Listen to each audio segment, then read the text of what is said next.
You hear stories all the time. Bad roommates. Nightmare landlords.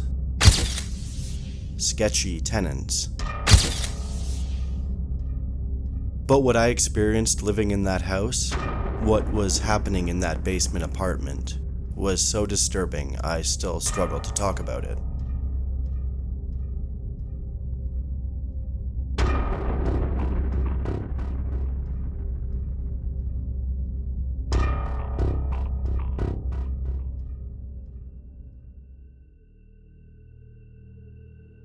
I've never been much of a complainer, but my life in recent years has been difficult, to say the least. You see, I don't come from much, and my parents, well, they may as well be non-existent. Throughout my high school years, I worked summers to save money to save enough for college tuition. Shortly after I graduated, I was able to pay for my first semester of pre-law. But that's when things came crashing down. Midway through that year, I started to feel ill. I figured I was just stressed, exhausted from all the late nights of studying. But after dozens of medical tests, the news I got was far worse than I could have imagined. A rare type of brain cancer. Treatable, but cancer nonetheless. Anyway, the news forced me to put my academic pursuit on pause. Treatment combined with life in the city was just too expensive, especially considering how fast the last of my savings were dwindling. Rather quickly, I found a place that could work. The rent was cheap and the area was quiet. There seemed to be more than enough space for just me. Plus, I'd only be there for the next 6 months, just enough time to finish treatment. Then I'd be able to get back to school and put this entire mess behind me. When I arrived at the rental, the area was even more quiet than I had expected. I wasn't completely isolated or anything, but it sat off of a narrow single-lane highway. Thick stretches of trees, maybe 300 yards wide, separated each property. It wasn't part of a neighborhood, just a scattering of homes tucked along the road, each one barely within sight of the next. When I pulled up, the landlord was already there, sitting in his truck in the gravel driveway, waiting for me. He seemed like a nice enough guy, just your average, middle-aged, rural dude in an insulated flannel coat and untied work boots. He dropped the keys in my hand and just said, "The top floor is all yours. There is another tenant, Mike, in the basement." He pointed at the door on the left side of the house. "He's been here for years. He pretty much keeps to himself, and we don't see him often. He's a retired nurse. Used to work ER shifts downtown before he moved back to take care of his mom." "Any questions?" he asked. I shook my head. "Okay," he said. "Rent's due on the 1st of the month, and my number is on the fridge." He gave me a friendly slap on the shoulder, then jumped back in his truck and peeled off down the road. The main level of the house where I was staying was alright. I didn't bring any furniture with me, so aside from the essentials, it was pretty empty. Honestly, the place felt cold. The worn hardwood floors, pale blue walls, and drafty single-pane windows gave the place a kind of hollow, unsettled feeling, like it hadn't been lived in for a long time. But the strangest thing was how quiet the place was. Day or night, I didn't hear a peep from the guy downstairs, except for the occasion where he peeled out of the driveway in his old truck in the middle of the night. But even then, I still hadn't seen his face. I wondered how anyone could be so quiet, especially when he was supposedly taking care of his dying mother. I mean, surely you'd expect to hear at least something. But one afternoon, I was in the washroom getting ready to take a shower when I heard something, like a metal echo coming from the old laundry chute that led to the basement. These were common in older houses like this, by the way. An uncomfortable chill ran up my neck because when I looked at the chute door, it was opened slightly. The thing is, I swear it had been painted shut when I first moved in. I actually remember trying to open it just out of curiosity my first day there. As I looked closer, my suspicions were confirmed. In fact, I could see where the paint had been split, like the door had been forced open. I stared at it for a second, then slowly walked over and pulled it open. The metal hinges groaned softly, and that's when I heard it. At first I thought maybe it was the sound of a draft moving through the chute, or maybe the sound of the heating system echoing from downstairs. But as I leaned my head closer, I only became more convinced that it was the sound of someone breathing. A bit freaked out, I immediately took a few steps back, but I started thinking, well, maybe it was from the neighbor downstairs, or his mom. I mean, she is sick. Maybe the metal chute is just amplifying the sound of her breath. I chalked it up to something normal that happens with old houses. But more disturbing things started to happen. Things that weren't so easy to dismiss. They started out subtle. A book I left on my nightstand that I had been reading was suddenly on the floor in the morning. I thought maybe I knocked it over in my sleep. No big deal. But then it was a pair of socks I'd left beside the hamper. Gone in the morning, never to be seen again. By the way, in case it's not clear, I live alone. I don't have any pets at this point. But still, none of it was dramatic. Nothing broken, nothing important taken. Just some subtle rearrangements. Things I could still almost rationalize. Almost. But day by day, the vibe in the house started to change. It went from feeling cold and empty to uncomfortable, tense, and suspicious. I even started to feel tired and lethargic. I asked my doctor if the medication I was taking could be causing a loss of energy, delusions, and paranoia, but he said it was unlikely. And then came the night I woke up to a sound. It was incredibly faint and soft. Considering how heavy I had been sleeping since starting treatment, I'm honestly surprised it woke me up at all. The room was completely dark. No glow from the streetlight outside, no lights from my phone. I mean completely dark. I was disoriented. You know that half-asleep fog where everything feels unfamiliar? I laid there, eyes open and ears straining, and that's when I heard it again. A quiet shuffling, like fabric brushing against the floor. A sound so faint it was still barely noticeable, but it was right beside my bed. I lifted my head slowly, turning my ear toward the sound, racking my brain as to what could be making it. Then, suddenly and intentionally, it stopped. I held my breath, listening and waiting, convinced I must have imagined that sound, but just as my heartbeat began to slow, I felt it. A faint warm breath on my face.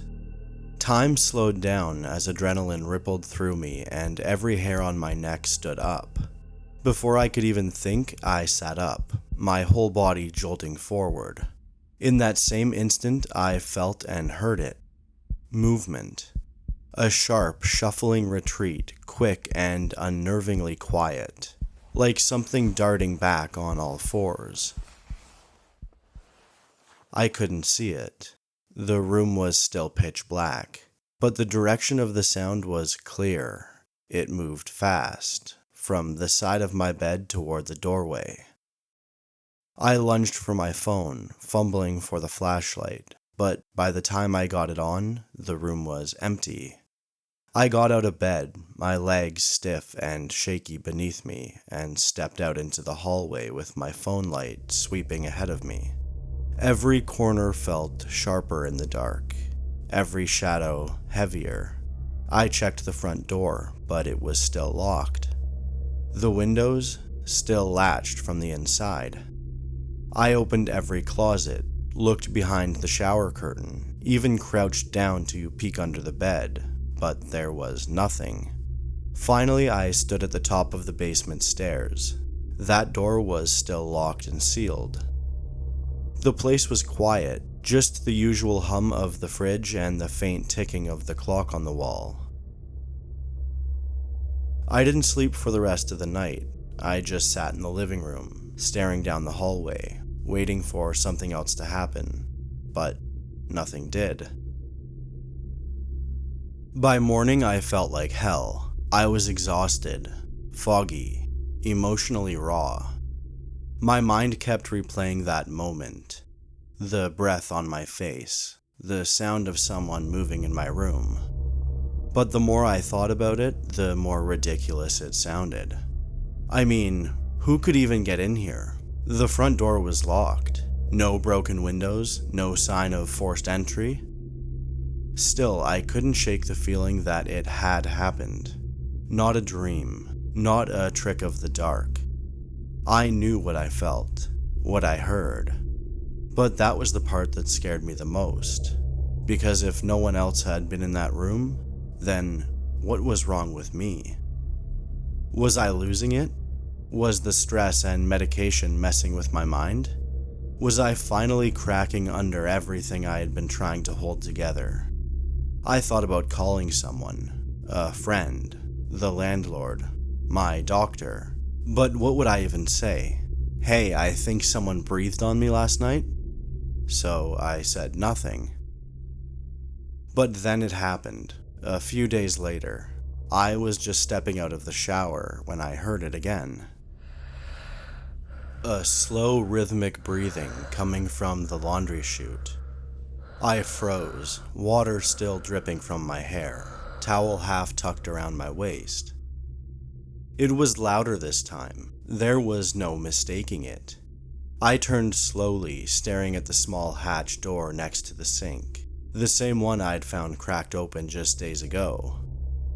This time, the breathing wasn't faint. It was ragged, strained. I stepped closer and, with a shaking hand, slowly pulled it an inch. Then more, and then my stomach dropped. Inside the chute, jammed into the narrow shaft, was a man. Mike, I assumed. His face was twisted up, partially obscured by the shadows and the cramped space, but I could see his eyes. They were focused, dark and empty, almost robotic, if that makes sense. He was breathing hard, chest heaving, like he'd been crawling for a long time. His body was contorted, crammed, shoulders wedged in so tight it looked like his bones had been broken just so he could fit. His skin was pale and raw, almost gray, and his arms were twitching violently, clawing upward, trying to pull himself into the bathroom. But then he lifted his head slightly and our eyes met. He froze. Then, without a word, he just started backing down the chute, vanishing slowly, almost like a spider retreating into a hole. I slammed the door shut, heart hammering out of my chest, and this time, I didn't even try to rationalize it. I knew I needed to do something, but I didn't know what. I mean, what was I supposed to say? That a man had been crawling up through the walls like some sort of half-human freak in the middle of the day? But I had a routine appointment that day. Blood work, a check-in on my treatment. I figured I'd talk to my doctor, get one last confirmation the treatment wasn't messing with my head. But honestly, part of me hoped that would be the case. I threw on my clothes and got out of that house as fast as I could. When I arrived at the doctor, I sat on the paper-covered exam table, trying not to shake. Then my doctor came in holding a clipboard. His face creased with confusion. "Have you been taking sedatives?" he asked. I looked at him confused. "No. Why do you ask?" He squinted at the chart. "You sure? Because your blood work shows consistent traces of midazolam.